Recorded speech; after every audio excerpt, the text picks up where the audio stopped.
Ngibingelela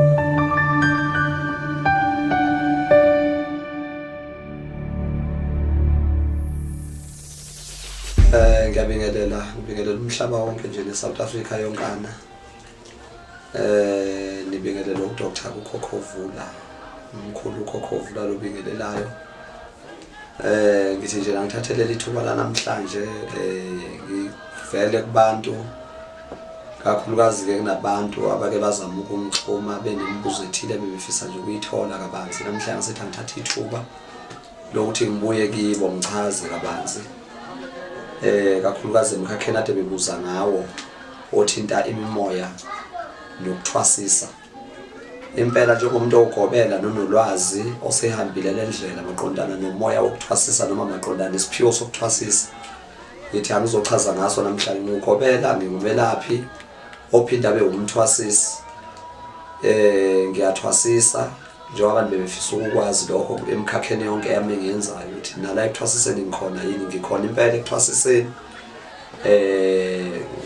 Siphiwo sami umsebenzi wami esenginesikhathi futhi kakhulu kiwo engawuqala manje lo msebenzi wokuthwasisa. Mhlambe njengoba namhlanje sengihambe ngaze ngakhula kangaka ngaze ngabala sengikhona, iwona msebenzi impela engawubala nje umsebenzi waba wokuqala kakhulu emsebenzini wami, umsebenzi wokuthwasisa kusukela ngo-2011. Uqala kwami nje ukuthwasisa ngiqale 2011 up until kuze kube namhlanje njengoba ku-2024. Selokwaba njalo nje ngisebenzile kakhulu ukuthwasisa, ngithwasisa abantu futhi abanokugula okungefani okwehlukene noma abaneziphiwo futhi ezehlukene ezingefani, ngoba phela ukuthwasa kufanele sikuhlukanise lokhu sikuchaze ukuthi sisuke silapha abantu abaneziphiwo ezingefani nabagula ngendlela ezingefani nabanenkinga futhi ngendlela engefani. Ngiwusebenzile lo msebenzi kakhulu. Abanesindawo kufanele bakhushulwe kwisindawo esasemanzini. Kakhulu ngiyatholakala kubantu abanomoya nje wamanzi. Ngabe unesiphiwo somndawo wasemanzini, ngiyagxila kakhulu lapho. Ngabe isithunywa sakhe kakhulu noma ubudlozi bakhe budinga esiphiweni sakhe nje sidinga kakhulukazi amanzi, ithunywa zakhe idinga amanzi. Ngumuntu obizelwe kakhulu ke mina emkhakheni wasemanzini kakhulukazi. Kodwa imimoya ngokwehlukana kwayo la endabeni yentwaso ngiyayenzisa isinguni, ngiyasenza abanye babiza ukuthi amakhosi. Yawathwasisa isikhosi, kanjalo isindawe, kanjalo yithunywa abakhuphula esithunyweni, kanjalo umsebenzi wami nje mhlambe engawuchaza ngokujula ke sengichaza ngokuhlukanisa ngegaba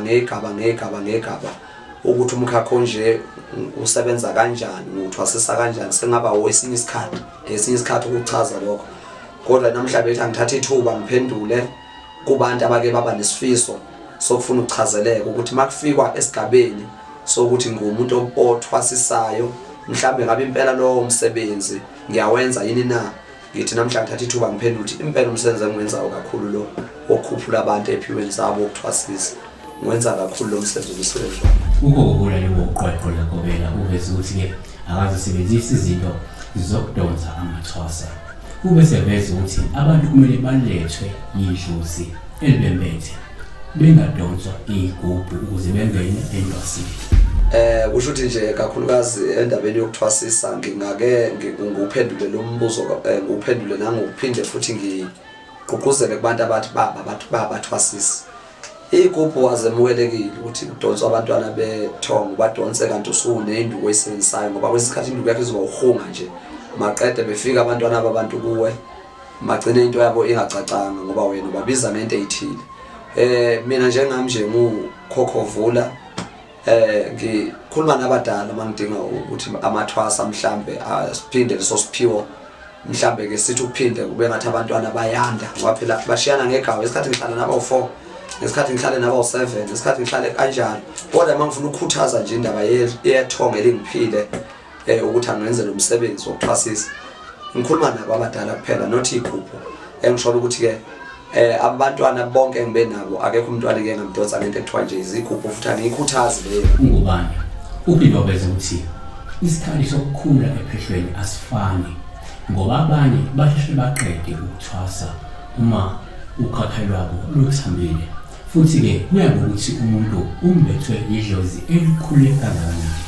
Abantwana abasuke bezokhula kuya ngeziphiwo zabo Ukhona umntwana uthi mayizokhula kuwe uthola ukuthi indaba yakhe izoba mfishane kakhulu futhi kwawena kuzofanele ukuthi unyuse amasokisi kakhulu ekumenzeleni izinto zakhe akayithunyiwe abadala. Uthola ukuthi idlozi lakhe noma lifika lixhumana nawe wena njengomphathi wakhe njengogobela ubona ukuthi umntwana akafanele abambezeleke, kodwa kuye ngokuthi idlozi lakhe mhlawumbe likhule kangakanani kuye, nokuthi ma nihamba le ndlela uqeqesheka kwakhe ushesha kangakanani ukubamba, ngoba phela egcineni kosuku futhi fanele uqinisekise ukuthi uphuma uvuthiwe, fanele uqinisekise futhi ukuthi uphuma ngempela incwadi yonke akade izobhalwa igcwele ibhaleke ngendlela ekuyiyo.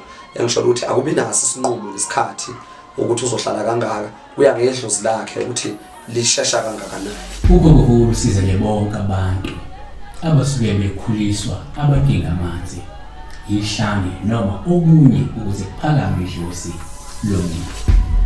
Kanti futhi kakhulukazi la odabeni oluthinta abantwana abasuke bezokhula ngokweziphiwo zabo nangokuthunywa idlozi lakhe umuntu noma ithonga lakhe. Kakhulukazi njengoba ngithinta umkhakha wasemanzini, ngiwenza kakhulu umkhakha wamanzi noma ngizothi ubizo lami kakhulu mina lusemanzini kakhulu, ngoba kuhlukahlukene. Kukhona abanesiphiwo esimdonsa kakhulu ukuthi fanele akhuliswe kodwa into yakhe igxile mhlambe komunye umkhakha wokwenza ngaphandle kwamanzi. Mina kakhulukazi yonke into mangiyenza nginobizo kakhulu lithinta indaba zasemanzini, ngoba ngishona la kuthiwa kungenwa khona ila ngitholakala ngena khona. Uma nje kusho abangiphethe nethonga lomntwana lisuke livumile, ngiyamthatha umntwana ngiyomenzisa umsebenzi ofanele wabantu abadala lapha emanzini. Makubiza ukuthi kunento ofanele uyilungisa isindawo samanzi, ngihamba ngifike ngilungisa konke lokho. Uma kubiza ukuthi kunezithunywa ofanele zithi mayikhushulwa ithintwa kodwa kube umkhakha wamanzi, kula ngitholakala khona kakhulu. Abanye abantu balethwa idlozi ungubane, ngokuthi sebegule isikhathi eside bengena bephume ibhedlela kuze kushaluke ekugcineni ukuthi banemimoya esuke idinga ukulungiswa, umuntu athwase athathe umsebenzi wethongo.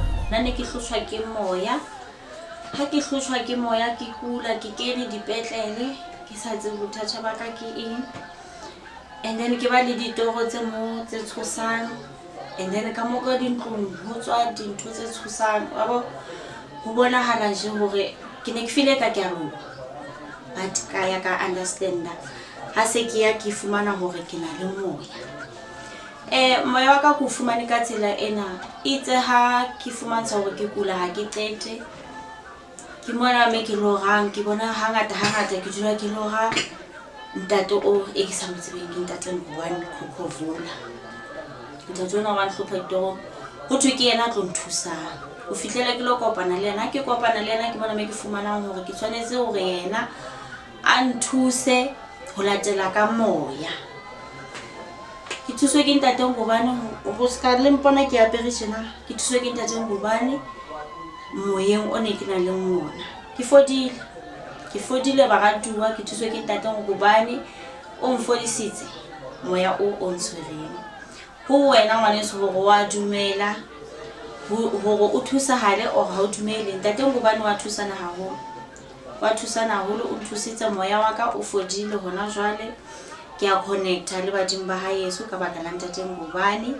So ikatumetse le wena e bang o utlwa hore ka nnete o sitwa ke ntho sa itsebeng, o mohlomong ditoro tsa hao di ufa hore hona le motho a tjena bophelong, o emele taba eo, hobane hosane o tlo sitiswa ke ntho tse ngata bophelong. Ntho tsa ka ne se di a ditlhakatlhakana, mara hona jwale ho ya kgana ka baka la hore ke dumetse se neng seng imetse mahetleng se imolole today ka baka la ntate Ngwane Khokhovula. Ke thwasiswa ke yena o dula kwa Moseng, a mo hloka di-details tsa hae di teng mo le tla di fumana.